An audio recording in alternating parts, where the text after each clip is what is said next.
ජීවිතය කියන්නේම පැමිණීම සහ නික්ම යාම පමණයි. ඉතින් මම අද ඔයාලට කියන්න යන්නේ මාලනී සෙනෙහෙලතා පොන්සේකා මහත්මිය ගැනයි. අද උදෑසනම ඇය ගැන දැනගන්නට ලැබුණු සෝචනීය පුවතක් ගැන තමයි මම ඔයාලට දැන් කියන්නේ. ඉතින් අපි හැමෝටම මේ පුවත හද කම්පාවන තොරතුරක් බව නොඅනුමානයි. නිලි රැජින ඇයටම ගැලපෙන්නා වූ කිසිවෙකුටත් අභියෝගයක් කළ නොහැකි ඇයටම ගැලපෙන්නා වූ නමකි නිලි රැජින කියන්නේ. සිංහල සිනමාව රිදී තිරයේ මේ තාක් දුරට තබාගෙන ඒමට මාලනී සෙනෙහෙලතා පොන්සේකා මහත්මිය ඒ අපූර්වතම චරිතයට ලබා දුන් දායකත්වය මෙතෙකයි කියා නිම කරන්නට බෑ.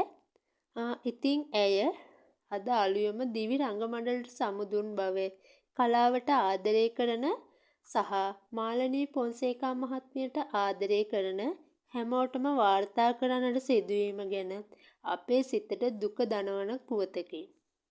ඉතින් මේ මාලනී පොන්සේකා මහත්මිය කොළඹ පෞද්ගලික රෝහලක සති කිහිපයක් ප්‍රතිකාර ලබමින් සිටි බව දැනගන්නට ලැබුණි.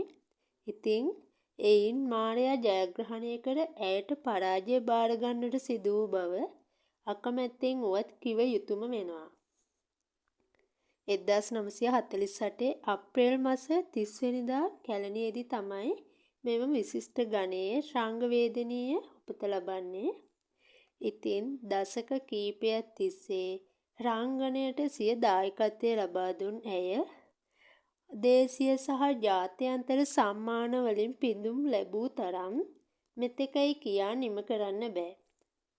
ඉතින් ඔබගේ ගුණ වර්ණාද මෙතෙකයි කියා නිම කරන්න බෑ. ඉතින් නිලි රැජිනියනි ඔබට සුබ ගමන්.